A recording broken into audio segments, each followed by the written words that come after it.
3 व्यक्ति मिलकर एक व्यक्ति का कत्ल करते हैं और 2 व्यक्ति वहाँ से फरार हो जाते हैं और एक व्यक्ति जो बचता है वह खड़ा होकर ज़ोर-ज़ोर से चिल्लाता है कि आज हमने अपना पापा का बदला लिया और अपना पापा के कातिल को जान से मार दिया। फिर कुछ लोग वहाँ इकट्ठा होते हैं और उस लड़के को पकड़ लेते हैं और पुलिस को खबर करते हैं। पुलिस आती है और उस लड़के को पकड़ कर पुलिस स्टेशन लेके जाती है। यह कहानी अजमेर की है। अजमेर में एक सेक्स स्कैंडल चल रहा था और उस सेक्स स्कैंडल में जो भी लोग थे वह बड़े-बड़े लोग थे और सेक्स स्कैंडल में स्कूल और कॉलेज की लड़कियां शामिल थी और उसे मजबूरन उसके साथ गलत काम किया करते थे। सबसे पहले उससे दोस्ती करते थे और उसके साथ प्यार करते थे और संबंध बनाते थे और कुछ फ़ोटो कैद कर लेते थे और उसका वीडियो बनाकर वीडियो के सहारे उसके साथ हर बार गलत किया करते और उसके दोस्त को भी उसमें शामिल किया करते।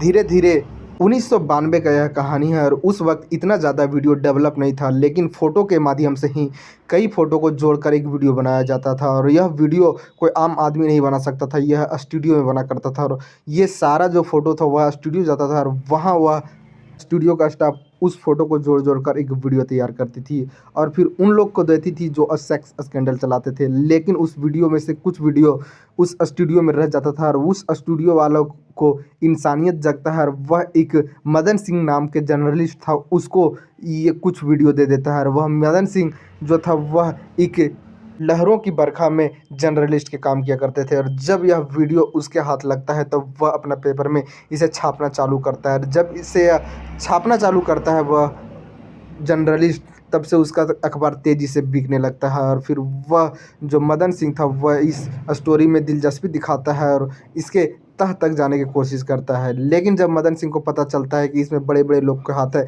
फिर भी मदन सिंह नहीं डरता है और उन लड़कियों को इंसाफ़ दिलाने के लिए वह आगे बढ़ता है और इसको रोकने के लिए भी वह आगे बढ़ता है।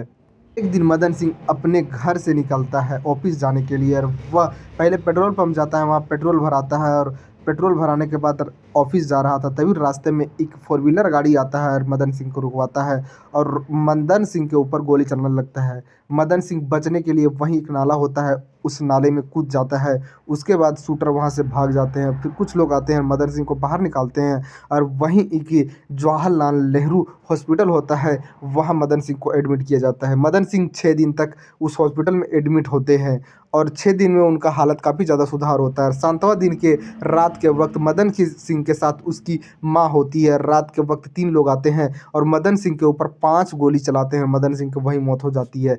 उसके बाद पुलिस को खबर किया जाता है। पुलिस आती है और मदन सिंह के बॉडी को कब्जे में लेती है और उसे पोस्टमार्टम के लिए भेज देती है और पुलिस मदन सिंह के माँ से पूछताछ करने लगती है कि यह हादसा कैसे हुआ। मदन सिंह के माँ बताती है कि 3 लोग आए थे और इस तरह से उस मदन सिंह मेरे बेटे को गोली मार के चले जाते हैं। पुलिस तो बयान लिख लेती है और यह मामले को कोर्ट में भेजती है।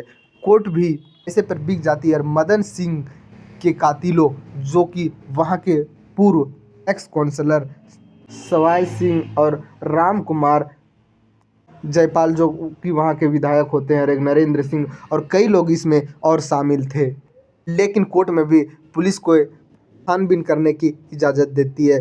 पुलिस भी उतना तह तक छानबीन नहीं कर पाती है और फिर जब वह जो मदन सिंह के माँ के स्टेटमेंट और वहाँ के रैकी करती है पुलिस, वह सारे कुछ डॉक्यूमेंट्स अदालत में जमा करती है। लेकिन अदालत सारा डॉक्यूमेंट्स देखकर एक्स काउंसलर सवय सिंह और उसके अन्य साथी को बाइज्जत बरी कर देती है। उसके माँ को, मदन सिंह के माँ को लगा कि अब हमें इंसाफ नहीं मिलेगा। फिर भी मदन सिंह के माँ हाई कोर्ट का दरवाज़ा खटखटाती है, लेकिन वहाँ भी जब यह मामला जाता है और 2004 में वहाँ मामला जाता है और उसके बाद वहाँ से भी कोई ख़ास सुनवाई नहीं होता। फिर मदन सिंह के माँ को लगने लगा कि हमारे बेटे मदन सिंह को इंसाफ नहीं मिलेगा। लेकिन उस वक्त, जिस वक्त 1992 में मदन सिंह का कत्ल हुआ था, उस वक्त मदन सिंह के 2 बेटे थे, एक 8 साल का और एक 7 साल का। 8 साल का बेटा प्रताप सिंह और 7 साल का बेटा सूर्य प्रताप। और उस दिन से मदन सिंह का बेटा लगातार आगे बड़ा हो रहे थे और मदन सिंह के माँ हर रोज़ जो मदन सिंह के 2 बेटे थे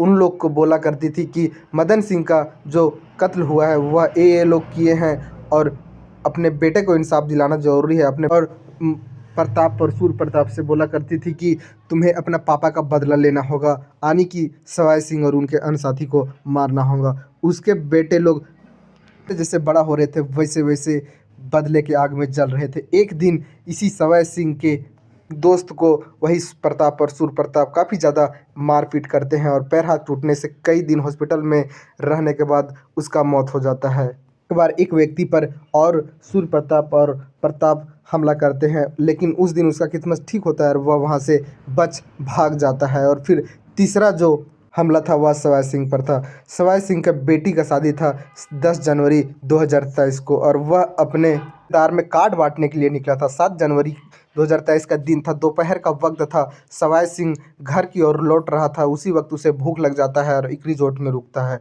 और वहाँ खाना खाकर अपने गाड़ी की ओर बढ़ रहा था। तभी 3 लोग वहाँ आते हैं, एक प्रताप, सूर्य प्रताप और एक शूटर। तीनों लोग मिलकर सवाई सिंह के ऊपर काफ़ी ज़्यादा गोली बरसाते हैं। सवाई सिंह वहीं मर जाता है और उसका दोस्त भी वहीं होता है, उसको भी मारते हैं, वो भी मर जाता है। उसके बाद 2 लोग वहाँ से शूटर फरार हो जाते हैं और एक जो सूर्य प्रताप बचता है वह चिल्ला चिल्ला के बोलता है कि मैंने अपने पापा का बदला ले लिया और मैं अपने पापा के कातिल को आज मार दिया। फिर वहाँ कुछ लोग इकट्ठा होकर उस व्यक्ति को पकड़ते हैं और पुलिस को खबर करते हैं। पुलिस आती है और सूर्य प्रताप को पकड़ कर लेके जाती है। इधर सवाई सिंह के बॉडी को पोस्टमार्टम के लिए भेज देती है। उसके बाद सूर्य प्रताप के माध्यम से फिर उसे पूछा जाता है और प्रताप और एक शूटर जो इन लोग पैसा देकर बुलाए थे उनको भी पुलिस गिरफ्तार करती है, चार्जशीट तैयार करती है और मामला को कोर्ट भेजती है। कोर्ट इन तीनों के क्या सज़ा देती है वह फैसला जज करेगी। इस कहानी में इतना ही। जय हिंद, जय भारत।